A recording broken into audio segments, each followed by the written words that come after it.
When I first started creating content for clothing brands, I thought a clean product photo was all you need to get good results. I could not have been more wrong. And after working with 252 clothing brands on their content strategies, I've seen exactly what works and what's a waste of time. And so to save you the struggle, here are 40 brutal truths about creating fashion content that I wish I knew sooner. Lesson number 1. Most clothing brands, when they go to creating an Instagram page, only post their product. And when you go onto their page, that's all you see, and it looks like a giant ad. The problem here is that ads are skippable. When you see an ad come up on a YouTube video, for example, you just can't wait until you can press skip ad, and you don't want to be skippable as a clothing brand. And so lesson 1 is to provide value first and sell second. Watch your page from the perspective of someone in your audience and think, do I actually enjoy the content I'm seeing here? And what would provide value to me as a viewer or someone that wants to be part of this community? Lesson 2, I had a brand owner that came to me saying that he was having trouble growing his page and learning how the content algorithm works. And I looked at one of his posts and he had all of these views, but no comments and no engagements and very few followers. And the content wasn't that great either. I quickly realized that he was boosting his posts on Instagram artificially. These aren't ads. These are just, he's pouring money into the posts that it shows to more people. So lesson 2 is don't boost posts. The reason why is because it artificially inflates the effects or the results that you see, which means you don't get the opportunity to learn as a brand owner what actually works and what doesn't. And it means that you're going to have to perpetually invest money into boosting, and it's not even really being consumed or enjoyed or interacted with by the audience that's seeing it. So what's the point of doing that if you're not going to sell products on the other side? It's actually very important to feel every failure in the beginning, because the quicker you fail, the quicker you learn. Lesson 3, content creation becomes very hard when you're making it for people that like to wear clothes, because it's highly broad and that restricts you to flat lays, studio shoots, model photos, and we've seen enough of that on the internet. And so lesson 3 is define the community you're trying to build. When you clarify the shared beliefs, actions, values, cultures, ideologies, lifestyles, and traits between the people that are joining your community, you know exactly what kind of content is going to serve them and what brings them together and what unites them, what the common string is, because that at the end of the day is what community is made of. It's a commonality between everyone in it. Lesson 4, I have had countless clothing brand owners come onto the calls with me and tell me about the many thousands of dollars they've lost and the boxes full of stock that are collecting dust in their garage. And it's because of one simple reason: they didn't have any following. They decided to go out, order something in bulk, and then release it to absolutely no one. And no one bought it, of course. And so that's why lesson 4 is to conditionally release products. What does this mean? It means you put conditions, not a date, but this is how many followers I'm going to get to before I even release anything or even announce anything. You could do the same with an email or SMS list. And it's a much more sure way to go about releasing products. A great rule of thumb is to take your number of followers, multiply it by your worst conversion rate, and cut that number in half. That equals what you were most definitely going to sell out in terms of number of units. Lesson number 5. I often get people coming to me saying that they've invested so much into influencers, but nothing has come back as a result from it. They didn't get the sales they expected and certainly have not got the return on investment that is to match what they put in. And so my answer to this is lesson 5, stop investing into fashion influencers. They're generic. We've all seen it before, and their audiences are highly monetized. They've seen so much fashion, and you are going to be a needle in the haystack in terms of all the other clothing brands that appear on their page. So instead, invest in niche specific influencers. And that's going to help you build your brand identity. The audiences are probably monetized much less, which gives you the opportunity for a higher conversion rate. Lesson 6. I was working with a clothing brand that was in the basketball niche, and they were adamant about working with top NBA players as influencers. And so they would reach out to them and they would even fly out to meet them just to give them their products. The only problem was they'd spend so much and this NBA player would barely give them anything back, barely even showing their product or wearing their product because they already had all the sponsors and it was hella expensive with no returns. And so lesson 6 is don't punch above your weight. Leave the really big guys for those brands with lots and lots of resources. If you've got 1,000 followers, find an influencer with 5,000 or less, around the similar size to you. Don't be reaching out to those with millions and millions, because you'll get little from them. It's going to run you dry. You're going to go broke, and it's just not worth your time. Lesson 7. When I started creating content with clothing brands, over time I found it hard to get creative ideas again. I found myself doing the same flat lays and product videos. It was getting really boring. And so lesson 7 is look beyond the fashion industry. Looking outside of the fashion industry for content inspiration can really ignite the fire once again. Take a football brand, for example, and this only works with niche specific brands. I'm going to be looking at football clubs, football players, football theme pages, all of which don't really have anything to do with fashion. And the kind of content they're posting, I'm thinking is valuable to clothing brands. That is going to give me some ideas of what I can post to gather a community of footballers too. Lesson 8. I'm going to read you the same story in 2 different ways and you tell me which one is more engaging. Last year, I went to a factory in LA to check on my manufacturer, and the place was a mess. Machines overheating, workers stressed, and the owner scrambling to keep up with orders. Here it is the second time. The air reeked of burning fabric as I stepped over a pile of half-stitched hoodies. The owner wiped sweat from his forehead, muttering, "We're 3 weeks behind." I glanced at the machines. One was smoking. This was my manufacturer. The first version was helicopter storytelling, where I give you an overview of what happened. The second kind was POV. I bring you with me. I give you dialogue. I give you setting, context, and you really feel what's going on. Do the same with your page and when you're telling stories with your brand. If you want to tell a story about how your brand started, behind the scenes, or maybe with someone that embodies your brand, really encourage them to bring you into the scene using those vital elements of POV storytelling. Lesson 9. I had a brand that came to me with 300 followers, and 2 weeks later, he grew his audience to 25,000. How do we do it? Lesson 9 is use trial reels. This is a feature on Instagram that allows you to test pieces of content with non-followers, people that aren't in your audience. And what we did is for every single piece of content, we tested 3 different versions, just changing one element.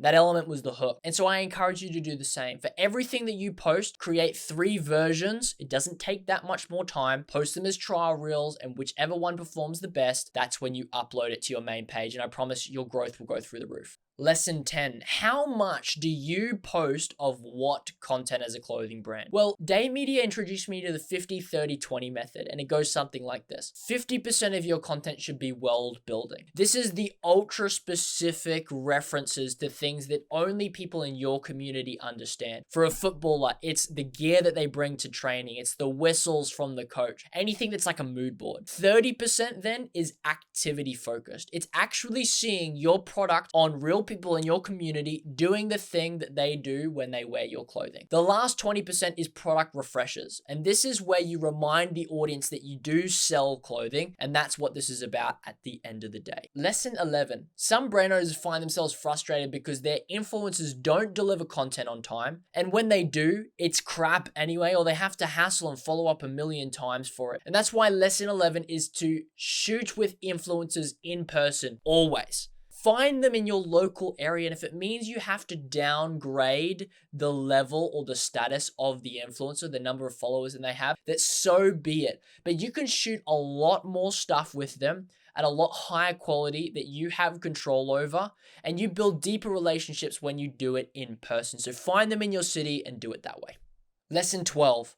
I want you to watch this video from Trico. How the hell did we sell out this jersey in less than 5 minutes with a closed website and $0 spent on ads? I could give you a bunch of reasons, but honestly, one will be enough. It's the same reason Matthias has spent $5,562 on Trico so far. You see, there are 2 types of people in this world. The first type just follows the crowd, buying whatever an ad throws at them, filling their closet with stuff they don't even need. But then there are the leaders. The ones who see beyond the hype, the ones who move with purpose. And if you're still watching, I'm betting you're the second type. I trust the algorithm to show my content to those who strive for greatness, because real recognizes real. And if you're someone who's willing to go the extra mile, someone who's chasing their life purpose with everything they've got, then Trico is your brand. Only those who truly understand the vision join our wait list. And let me tell you, once a month, you get a password. But here's the catch. If you're even 5 minutes late to the drop, you're gonna have to wait another month. Why? Because you can't rush greatness. So if you're ready to stop following the crowd and start leading, hit that waitlist link. But remember, this isn't for everyone. We don't really need you to join. Now, coming away, you'll either feel pumped up or turned off. You're in or you're out. And so this is why lesson 12 is to be divisive. Make very clear statements about who's in your community and who's out, and do so through your content. Because as a result, your lovers, the people that are head over heels, your super fans of your brand, are going to be so much more loyal and way more in than they were before. Lesson 13. Many clothing brands have the issue of customers coming for a particular drop or product and leaving once that desire is satisfied. But this can be combated by developing characters. Characters are people that appear on your brand page consistently, like you as the brand owner, maybe employees, key customers, or other content creators or influencers. Having familiar faces for your brand is an underrated approach to content creation with creating a community, and a brand that does it really well if you want to do extra research is UVU.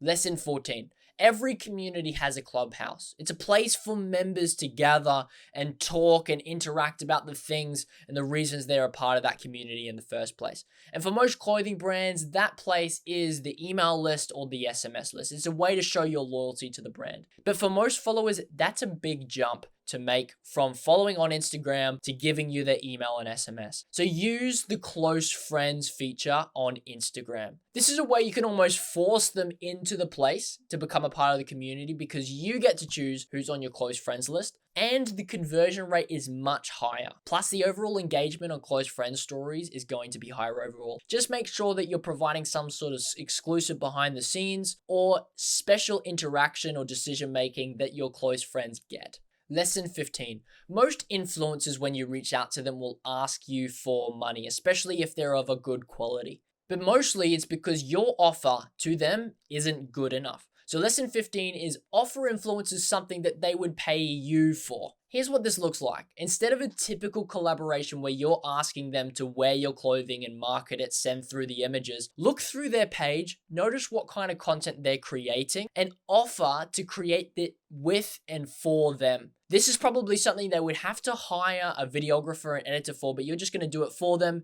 They're going to wear your product in the process. You're going to post it as a collaboration at the end, and you're going to reap the benefits of leveraging their audience. It's a win-win.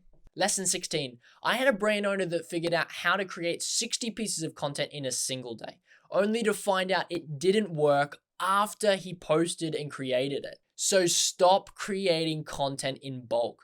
It's better, especially in the beginning, to adopt a more nimble approach that allows you to adjust, test, experiment, and change very quickly according to what works and what doesn't.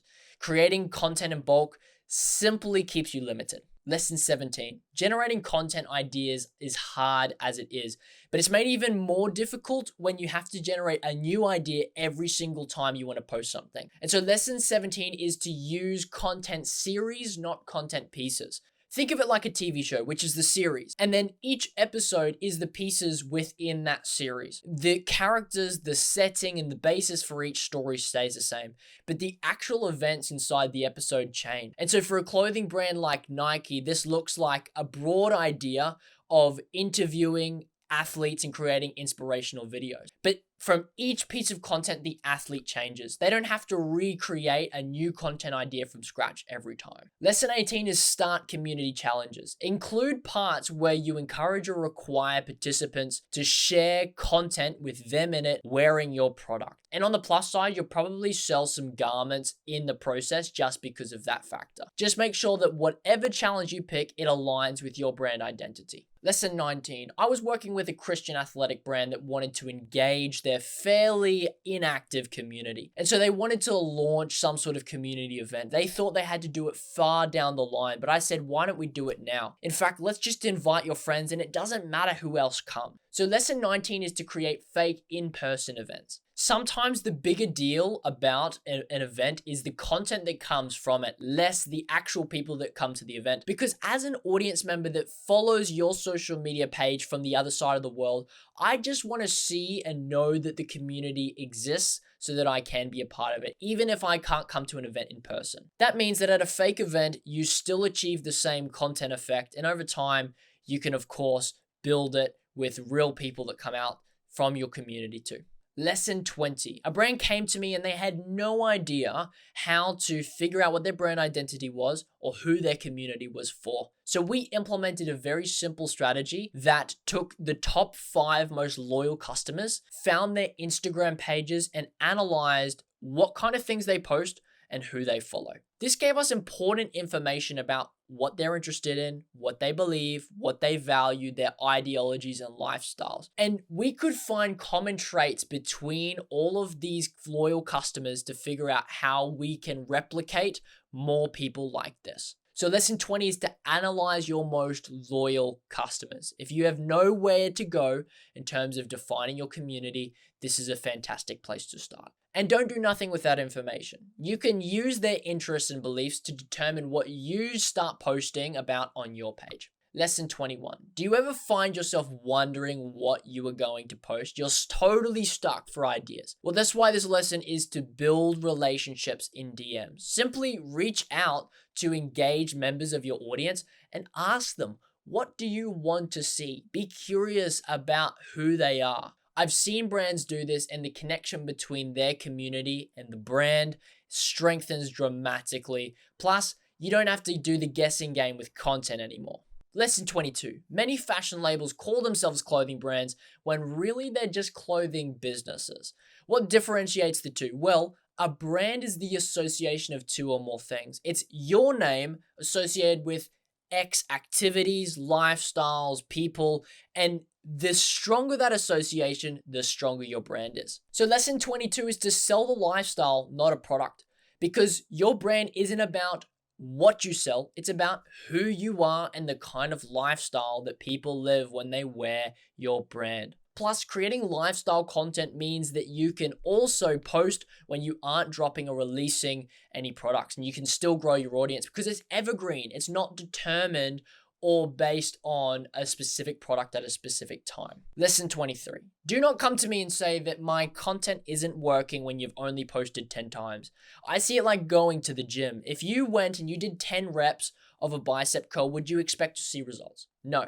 But maybe if you did 10 sets over 10 weeks, then maybe you would see results. But within that are thousands and thousands of reps. So lesson 23 is to post daily. This will give you an upper hand on most clothing brands out there that don't do this. And the reason why is because the shorter the gap between when you post, the quicker you learn what works and what doesn't. Lesson 24. Have you ever asked the question, what camera should I buy? I get it. You want to make great content at a high quality. Well, the answer is use what you've got. If you've got an iPhone, it's one of the recent ones especially, it has a fantastic camera inside of it. And if you are considering to buy a camera, you need to weigh up the cost and the value to the business. If you want to buy a camera that matches the quality of a recent iPhone, you can very easily expect to pay between $2,000 and $3,000. And so you need to consider whether that $2,000 investment is going to pay off in $2,000 worth of sales directly because of that purchase. If the answer is no, don't do it. Instead, my suggestion is to learn lighting. That'll make any average camera look good. Lesson 25. I used to post to Instagram, TikTok, YouTube, but I couldn't make it work. And when I went to focus on YouTube only, that's when everything changed. And so lesson 25 is pick one social media platform, at least to start, until you master it. And I'm still getting the hang of this one. Your focused efforts on learning one platform will create stronger growth rather than diluting your education across multiple platforms. And I hear what you're saying. You don't want to put your egg in one basket, but the truth is you don't have any eggs yet. Lesson 26. Many brands, when they start posting, are a little all over the place, and it's natural. And so, lesson 26 is to create a tagline. This is a 2 to 4 word slogan that encapsulates the brand narrative that is in every story that you tell. This is like Nike's Just Do It. Every time they create a piece of content sharing the story of an athlete or what they do and how they do it, them getting up early in the morning, that is just another embodiment of their tagline, Just Do It. So do the same for your brand. Lesson 27. When many brands start out creating non-product content more about their lifestyle, the problem is it lacks any substance, and as a result, they don't get the results they expect. So focus on storytelling. Storytelling has a lot more depth to it. I can connect easier with it as an audience member, and it's better than a shallow mood board or photo dump, even if there is some world-building elements to it. Plus, I can remember stories a lot better than general information, details, or product. That's how we are wired as humans. So if you want your brand to be memorable, tell stories. Lesson 28. When crafting content strategies with brand owners, I'm often suggesting these crazy ideas for things that we could create, and it's often met with the response, I don't know how I would do that. And the problem is, in the initial stages of ideation, it blocks the process to worry about how. So lesson 28 is to worry about execution later. My suggestion is you set a timer for 10 minutes and have a controlled scrolling session where you take notes on particular sources that you find inspiring that you would like to replicate with your own brand. Then read over those notes, set another timer for 10 minutes, and create your own list of content ideas without worrying about how you're going to make that work. Finally, after that first 20 minutes, you're going to look through that brain dump, find one key idea that you believe could be achievable, that you'd enjoy creating, and flesh it out further. And we do the execution later in that last step. Lesson 29. Sometimes people call BS on my content because they say, my audience doesn't care about my story or my brand message. They just want to buy my t-shirts. That's why they're here. That's what they're looking for. Which, for the most part, I've got to give them credit. It's probably true. But here's the thing, the 20% that do care about your story and your brand message are also the 20% that are your most loyal and contribute 80% of the revenue. So lesson 29 is don't focus on the 80%, focus on the 20%. The loyal minority, create content for them and only them. And if we can expand that section of your business, you will dramatically increase not only your sales and your revenue, but also your overall enjoyment because you get to talk about stuff that you actually care about. Lesson 30. Many brand owners want to make a buck, a lot of money. Some other brand owners want to change the world in some very real way. And if I'm coming from the perspective of an audience, it's much easier to come behind the mission of a brand owner that wants to do something selfless. So lesson 30 is to write a mission statement. This is not only a great source to create content from, but will also define the reason why people are coming to be a part of your community. What are they helping you achieve in this world? Lesson 31. Sometimes I see brand owners trying to build their personal brand on the clothing brand page, which serves as a contradiction when they tell me they want to build a community, because that's not a community, that's a personal brand. So lesson 31 is don't make it about you. The way that you should be thinking about your brand page if you're trying to build a community is how to encapsulate many personal brands of many people in one place, not only your own. Lesson 32. I don't know if I subscribe to the whole idea of not looking at analytics or statistics. I get it if it stresses you out. Keep your mind intact first and foremost. However, those same people that make those comments also complain about not getting the results. So lesson 32 is repeat content that works. And the only way to do that is to look back on your content, see what performs better, see what performs worse, cut the stuff that doesn't work, and do more of the stuff that does. Very simple. Lesson 33. Flat lays and studio shoots for your products can get super boring, and if you're selling a lifestyle, can sometimes clash, make you look like a theme page that's just selling products to make a buck. So shoot your products in context. This means asking the question, where does someone wear my brand and my product? And go to that location, include the action, and shoot it there with the model. For example, a running brand is not going to shoot in the studio. They're going to shoot outrunning. I know it sounds obvious, but lots of brands miss this. Lesson 34. I had a client that was creating an MMA themed brand. He came to me with an issue, and it was he doesn't have enough time to create the content I was asking him to create. I said, don't you do MMA fighting? Aren't you training, and at the gym, do you shoot then? And that was the life-changing turning point for this brand owner. So lesson 34 is integrate content creation into your life. If you're creating an MMA brand, film in the gym, film your training, film your tournaments. This is stuff you're already doing. It doesn't take that much extra time, and you've got the sets laid out. So whatever your brand identity or community that you're building is, insert that here.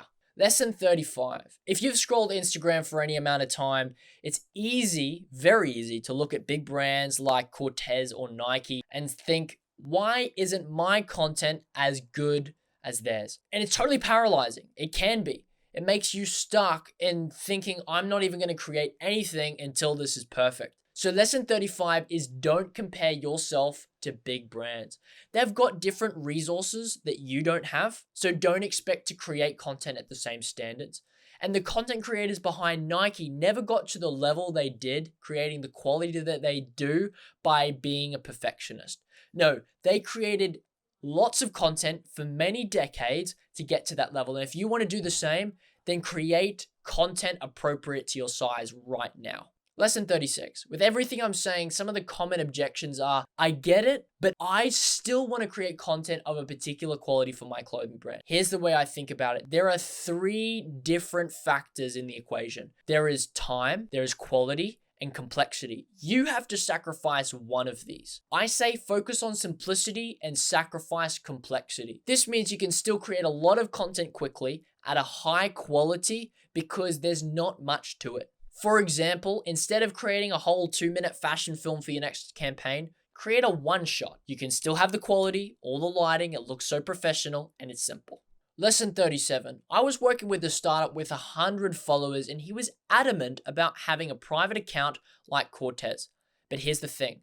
Desirability comes with popularity plus scarcity, and he didn't have any popularity. He had 100 followers, for goodness sake. That's to say that if you're missing one of the elements in that equation, you don't have desirability, and the whole private account thing doesn't work. So 37, if you're thinking about it, don't create a private account too early on.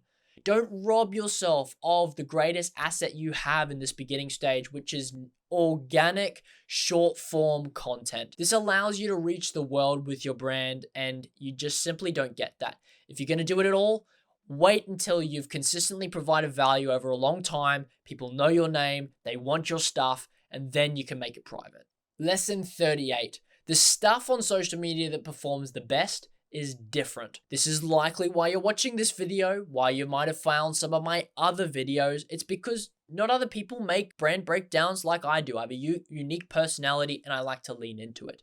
The opposite effect happens when we see another day in the life of a brand owner series. So lesson 38 is no more day in the lives. In other words, stop posting trivial content because with oversaturation, novelty becomes old and the same stuff stops working. You can apply this to any concept in social media in general. Finally, lesson 39. If you find yourself with some extra cash, invest into something that nobody can take away from you. It's education. Invest in your education. Figure out how to make content work. Learn hook strategies. Learn videography and photography. Do a lighting course or an editing course. It doesn't matter. Invest real money into your education and I promise it'll excel, and what you will be able to do with that will provide you with a lot more money than buying a camera ever will. Now it's your turn. Leave a comment below letting us know one thing that you're going to change today in your clothing brand after learning what you have. This is a great space for accountability. This is why we have a community, so why not utilize it? And if you found value in this video, you'll probably also enjoy the one that's on screen right now. It's going to teach you in 5 steps how to turn your clothing brand into a community. Click on that video now and I'll see you over there.